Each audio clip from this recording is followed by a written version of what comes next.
자, 안녕하세요. 우리 유튜브 호지 친구들 반갑습니다. 오늘도 제 영상을 봐주셔서 정말로 감사합니다.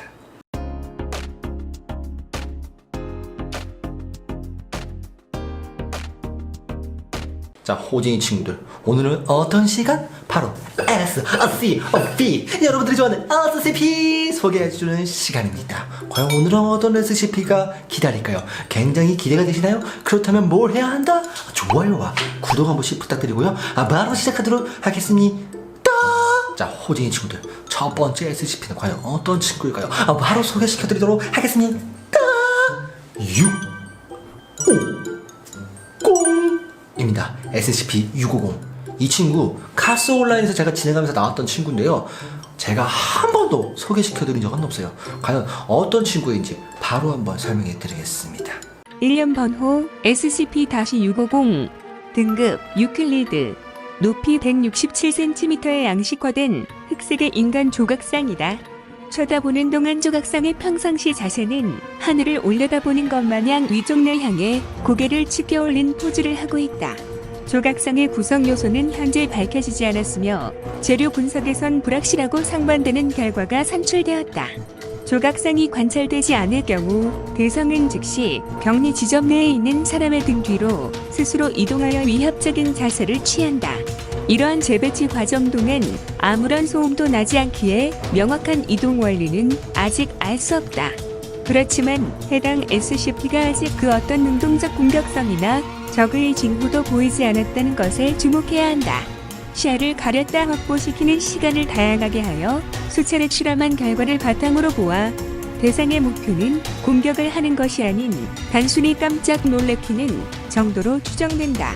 땅콩이는 목을 꺾어 죽이는 반면 놀래키기만 해서 다행이라고 생각하는 편이다. 자, 이렇게 해서 SCP-650에 대한 설명을 해드렸습니다.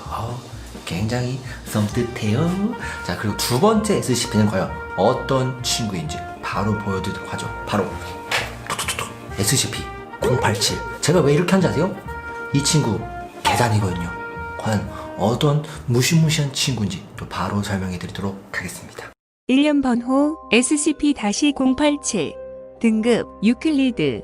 SCP-087은 불이 켜져 있지 않은 층계 참식 계단이다. 한 대학교 캠퍼스에 그 입구가 위치해 있으며 설계도에도 없었고 아무도 이 공간의 정체에 대해서 몰랐다. 내부에 광원이 하나도 없어서 반드시 손전등을 들고 탐사해야 하며 공간 자체가 강한 빛을 스스로 흡수하는 성질 탓에 손전등으로도 미미한 빛밖에 비추지 못한다. 탐사자들의 보고서와 녹음 기록으로 보아 탐사자들은 약 200m 아래쯤에서 울면서 애원하는 어린이의 목소리가 들린다고 증언하였다.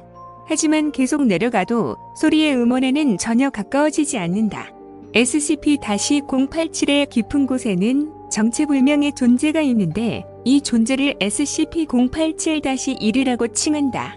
특이하게도 이 녀석은 SCP-087에 들어온 탐사자들이 아니라 그들이 장착한 카메라를 통해 상황을 지켜보는 관찰자들을 노려보는 듯한 시선을 취한다는 것이다. D등급 인원을 이용한 087의 탐사는 총 4번 이루어졌으며 모든 탐사에서 D등급 인원은 SCP-087-1과 만났다. 정체는 불명이지만 일단 087-1과 조우할 때도 소리는 커지지 않는 것으로 보아 이 녀석이 애원하는 어린아이의 목소리의 주인공이 아닌 것은 확실한 것으로 보인다.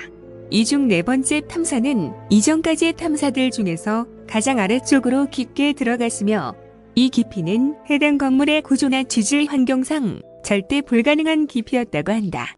자, 호진이 친구들, 이렇게 해서 SCP-087에 대한 설명을 다 했습니다. 와우. 왜 그런지 아세요? 제가 오늘 기분이 좋아요. 왜 좋은지 아세요? 몰라요. 그냥 기분 좋은 날이 있잖아요. 이렇게 SCP 촬영할 때는 굉장히 기분이 좋습니다. 자, 세 번째 SCP는 이제 기분이 좋을 수가 없어요. 왠지 아세요? 너무 무서워서요. 과연 어떤 친구인지 바로 소개시켜드리겠습니다. 바로 SCP-019, 괴물 항아리라는 별명을 가진 친구인데요, 이 친구 등급이 개테루입니다. 바로 설명해드리죠. 1년 번호 SCP-019, 등급 케테르. 지름 약 1.8m, 높이 2.4m의 아주 큰 도자기 꽃병이다. 외형은 그냥 항아리이지만 하지만 케테르 등급을 부여받았는데 이도저기가 계속해서 만들어내는 019-2 때문이다. 019의 암쪽에서 019-2라고 불리는 괴물들이 주기적으로 생성되는데 이 괴물은 나오는 순간부터 날카로운 발톱과 이발로 공격을 시작해서 대상이 죽을 때까지 공격을 멈추지 않는다고 한다. 하지만 괴물들이 왜 생성되는지 공격하는지는 아직까지 밝혀지지 않았었고 공격력은 강하지만 그나마 다행스럽게 방어력을 약 한편으로 측정되었다. 마치 작은 인간형 로봇이나 고블린처럼 생겼으며 지속적으로 중얼거리는 이상한 소리를 내는데 이 소리를 분석한 결과 고대 헬라어로 추정되는 소리로 추측 중이라고 한다. 관찰 결과 태어난 후부터 4시간밖에 생존이 안 되며 골격과 호흡기가 불안정한 구조를 가졌고 소화하는 장치가 아예 없는 것으로 밝혀졌다. 또한 평소에는 1시간에 한 마리가 생성되지만 가끔은 더 많이 생성된다고 한다. 019-2는 오직 항아리를 지키기 위해 태어난 존재라고 추측하고 있으며 괴물을 지속적으로 생성하기 때문에 거대한 소각로가 설치되어 있는 콘크리트 격리실에 있다고 한다. 자, 이렇게 해서 SCP-019 괴물 항아리에 대한 설명을 다 해드렸습니다. 자, 호의 친구들, 마지막 SCP 정말로 끔찍한 친구거든요. 제가 사진을 몇 개 봤는데 와, 너무 끔찍해. 솔직히 이거 소개시켜야 되나 마나 고민을 했지만 그래도 우리 호주의 친구들이 이거 댓글에서 언급을 굉장히 많이 했기 때문에 소개시켜 드리도록 하겠습니다. 바로 SCP-610입니다. 과연 어떤 친구인지 바로 한번 설명해 드리죠. 1년 번호 SCP-610 등급 케테르 러시아 남부의 바이칼 호수 부근에서 발생한 실종 사건을 조사하던 도중 발견한 SCP이다. 어느 날 해당 지역의 농부들이 단체로 실종되었고 이를 찾으러 간 경찰과 특수요원마저 실종되어 재단이 출동하였다.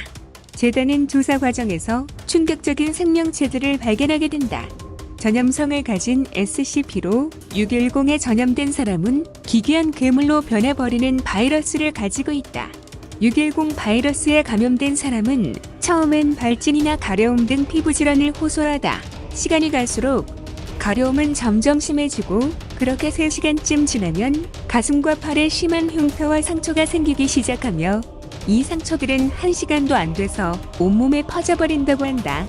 이렇게 상처가 온몸을 뒤덮은 감염자는 마치 죽은 듯이 모든 움직임을 멈춘다고 하며 3분이 지나면 갑자기 빠른 속도로 움직이기 시작하며 점점 기괴한 모습으로 성장하기 시작한다고 한다. 얼굴을 길쭉해지고 촉수 같은 것들이 몸에서 자라나는 등 재단은 이 녀석들을 증오 이살점이라고 부른다고 한다. 이후 이 살점들은 주로 감염시킬 대상들을 찾아 헤매며 인간을 만나면 적대적으로 달려들어 감염시켜버린다고 한다. 또 몇몇 개체는 한자리에서 움직임을 멈추고 자신의 살점을 퍼뜨리기 시작하고 살점들은 땅과 섬의 생명체들에게 달라붙어 모든 것을 흡수하기 시작한다고 한다. 현재 610은 치명적인 감염성으로 인해 모든 연구와 격리가 불가능하다는 판정이 내려졌다. 이미 610이 퍼져 있는 지역은 재단조차도 완전히 관리를 포기했으며 감염 지역의 경계를 만들어 감염이 퍼지지 않도록 격리하는 걸로 최선을 다했다고 말했다. 경계 근처로 살점들이 보이는 즉시 바로 처리하며 철저하게 막고 있다고 한다. 자, 이렇게 해서 SCP-610까지 설명을 다 해드렸습니다. 오늘 SCP 어떠셨나요? 굉장히 흉측하고 무서운 친구들이 많았죠? 전 솔직하게 마지막인 610이 굉장히 충격적이었습니다. 우리 호지의 친구들은 과연 어떤 SCP가 가장 충격적이었는지 댓글로 좀 적어주시면 감사하겠고요. 제가 이제까지 안 했던 SCP를 모아가지고 제 이메일로 보내주시면은 제가 이제 거기에 리스트를 뽑아서 영상을 촬영하도록 하겠습니다. SCP 제보 많이 부탁드릴게요. 댓글로는 적지 마세요. 저는 어차피 여러분 댓글 봐도 잘 반영을 안 하기 때문에 꼭 메일로 보내주시면 감사하도록 하겠습니다. 하여튼 오늘 영상 재밌게 보셨다면 좋아요, 구독하기, 족구대 한 번씩 부탁드리고요. 다음에도 재밌는 영상으로 찾아뵙도록 하겠습니다. 그럼 이만 뿅. 영상 재밌게 시청하셨다면 좋아요, 구독하기, 알람 설정 한 번씩 부탁드리도록 하겠습니다. 그럼 저는 이만 가보도록 하죠. 사랑해요.